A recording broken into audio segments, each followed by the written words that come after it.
Hello again, beautiful people, and welcome back to Let's Talk. Today, as promised, we're going to be talking all about owls, so let's get right into it because there's a lot of stuff to cover.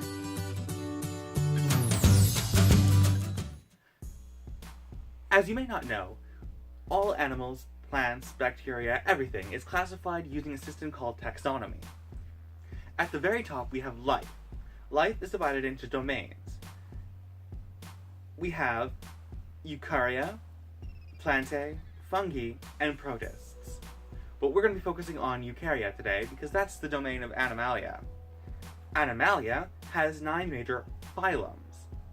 These are Porifera, Cnidaria, Platyhelminthines, Nematoda, Annelida, Mollusca, Ectodermata, Arthropoda, and Chordata. Like owls, we belong to the Chordata phylum. Chordata is broken up into 7 major classes: Agnatha, Chondrichthyes, Osteichthyes, Amphibia, Reptilia, Aves, which include owls, and Mammalia, which is what we belong to. Owls and other birds belong to the Aves phylum, which is broken up into a bunch of different orders.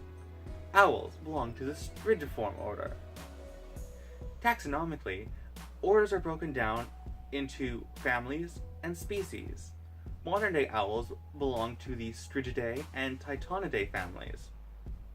Now, what's interesting about owls, or one of the many things that are interesting about owls, is that of the 216 to possibly 244 different species of animals, somewhere around 18 to 20 of them belong to the Titanidae family, while all the rest of the species belong to the Strigidae family. The Titanidae family is better known as barn owls, but more on that later.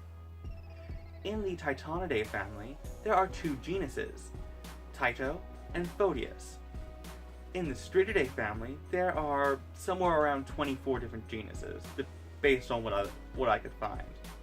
And they all have incredibly complicated names that I couldn't even begin to pronounce. I mean, I would butcher them way worse than all the other stuff that I've mentioned so far.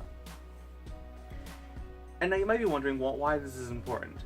Well, it's good to have some basic knowledge as we move forward, not only in this video, but in future videos talking about other species of animals if, such a thing is suggested.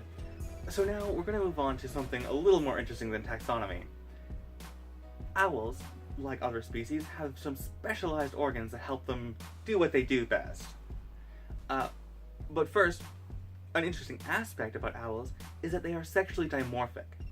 Now, what this means is that the male and the female of the species have different characteristics in terms of shape and size. This is also notable in humans, as typically, now I do say typically, the male humans are larger and bulkier than female humans, which are smaller. Again, it would be ridiculous to say that all humans follow this particular sexual dimorphism, just as it would be ridiculous to say that all owl species are sexually dimorphic in the same way. However, generally, female owls are larger than their male counterparts. There are many theories for why this is.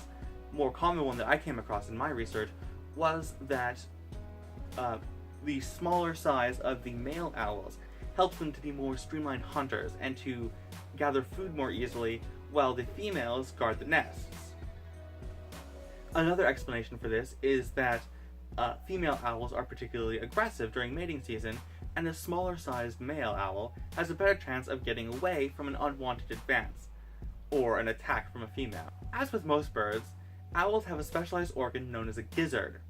Most birds have evolved to have hollow, lighter bones, including a complete lack of teeth, so they don't have the same capability to grind their food as we do. That's where the gizzard comes in. The gizzard grinds down the food and helps the owls digest their prey, as some species of owl swallow them whole. Other species of owl rip apart their prey and eat chunks of meat. However, all species of owls do have this gizzard that helps break down their food, or help grind it up. And something that most people already know about owls is that they regurgitate pellets. What's interesting about these pellets is that on the inside are the bones and more dense material, while on the outside there's a coating of fur or feathers to make it easier for the owl to pass. Another interesting thing about owls, or specifically the physiology of owls, is the ear tufts. These are a tad misleading as they don't actually help the owl hear, they're more or less ornamental. Owls' ears are actually almost entirely on the inside of the head, and they are asymmetric. Human ears are also asymmetric, but to a lesser degree. This is important for owls as they hunt, because the asymmetry helps them to determine sounds coming from the left or coming from the right. Owls also have another organ called ear flaps. These help them to determine sound coming from above or below. These two aspects of the ear help owls to determine with pinpoint accuracy where a sound is coming from. What else is interesting is that owls can actually hear notes or sounds that are 10 times shorter than what humans can perceive. While humans could hear a note played at approximately 1/20th of a second, owls could hear notes being played at 1/200th of a second. So whereas we hear one sound, an owl could hear as many as 10. What else is really interesting is that one of the defining characteristics of owls, the facial disc, actually doesn't help them see, it helps them hear. The facial disc, going around either the face or the eyes, help to form a parabolic shape which hones in sound to the owl's head. The flat beak also helps a child sound to their ears. Hearing is one of the stronger senses that owls have. However, of course, sight is still one of their primary senses, especially when it comes to hunting. That being said, owls actually have a very unique eye structure. As opposed to typical human eyes, which are round unless you have an astigmatism like I do, owls' eyes are actually tubular in shape. These tubular eyes sit inside the head but cannot move inside their sockets. This necessitates the ability for owls to turn their head as far as possible in order to look around without moving. Contrary to popular belief, owls cannot turn their heads a full 360 degrees. Typically, this is only about 270 degrees. However, this still enables owls to see all the way behind them without having to move. This is very important to owls, as being silent while hunting during the night is a huge evolutionary advantage for them. Most species of birds also have a specialized organ known as a uropygial gland. Now, what this gland does is it secretes a oil-like substance that the birds use to coat their feathers to keep them dry and clean. Not all species of birds, however, utilize this uropygial gland, and in a lot of species of birds, this gland is simply vestigial. However, most species of owls do utilize this gland, or they utilize a powdered dust to keep themselves dry. However, many species of barn owls cannot utilize this because of the specific shape of their feathers. Owl feathers are typically larger than their other avian counterparts, and they have a unique structure that allows them to fly almost completely silently. The barn owls have a velvety coating on their feathers, which means that utilizing this oil from the uropygial gland, known as preen oil, or utilizing a powdered dust to stay dry is simply not possible. This does, however, result in a higher number of drowning of barn owls. One of the examples that I found was that barn owls typically land on the side of a cow trough to take a drink of water, fall in, and are completely unable to escape because of this. Now, personally, I find all of that incredibly interesting, but something that may interest more people, however, is the mythology surrounding owls. In modern times, owls are often seen as a symbol of knowledge. This is thought to date back to ancient Rome, where Athens, the Greek god of culture and art, and Athena, the Greek goddess of wisdom, were represented by owls. However, in the majority of cultures, especially the older ones, owls are more typically seen as a bad omen. It was previously thought that owls were the harbingers of death or misfortune in most cultures, most notably in English and Western European cultures, and in most Native American cultures as well. In Hinduism, the owl was the mount of the goddess Lakshmi, which was the goddess of wealth and prosperity. And while it is thought in English folklore that a sick person who hears an owl screech is almost certain to die very soon, owl eggs actually are thought to have a restorative property, most typically in treating hangovers and alcoholism. There are many myths surrounding owls dating as far back as we know. In a lot of cultures, the owl is a symbol of misfortune, as I mentioned before. This is typically thought to be because owls are nocturnal. Because they dwell in the night and things go bump in the night, they are thought to be scary or evil in some capacity. It is even thought in some South American cultures that owls possess magical capabilities.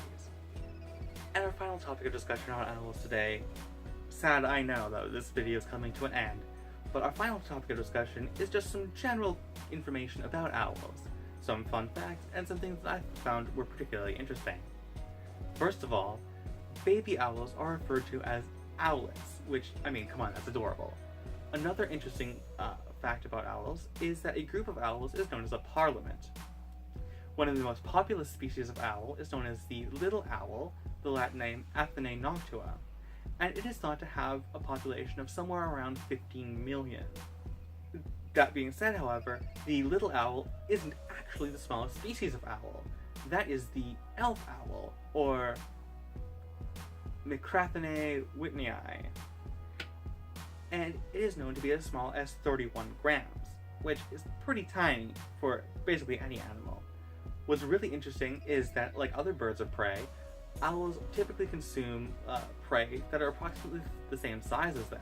The largest species of owl is thought to be the great gray owl, Strix nebulosa, but this is by length. Unfortunately, I couldn't find any statistics about the largest owl by weight. However, the great gray owl is the provincial bird of my home province, Manitoba, which I had no idea about. I mean, I think that's pretty cool. A particularly unique species of owl is the burrowing owl. Burrowing owls are active during the day, which is not unique to them among owl species, but what is interesting is that they make their roosts in burrows, like those left behind by prairie dogs. Like most species of owls, they don't migrate. Owls typically prefer to move only small distances to find better hunting grounds. Another interesting fact about owls, like other birds of prey, they are also referred to as raptors. Now, don't be confused, this has nothing to do with dinosaurs. It actually comes from the Latin rapere, meaning to seize or to take by force. And lastly, a particularly interesting fact about owls is that in some rural areas, people construct owl roosts for owl mating seasons, or owl roosting seasons, to utilize them as a natural form of pest control. With some species of barn owls even capable of eating up to 3,000 individual mice or rats in a single roosting season without disturbing the natural food chain. This is an example of the harmony with which humans and owls can live together. That being said, in 2013, a man in Ireland went into shock from blood loss after being attacked by an owl on his way home. That is all the information that I have on owls. Please feel free to, comment anything that I may have missed or any other fun facts down below, on Facebook or on Twitter. If you like this video, like I do, please feel free to press the like button below. And if you'd like to see more content from this channel, the easiest way to do that is to subscribe. You can join us next Monday for our next conversation, but until then, have a great day, and I'll see you later.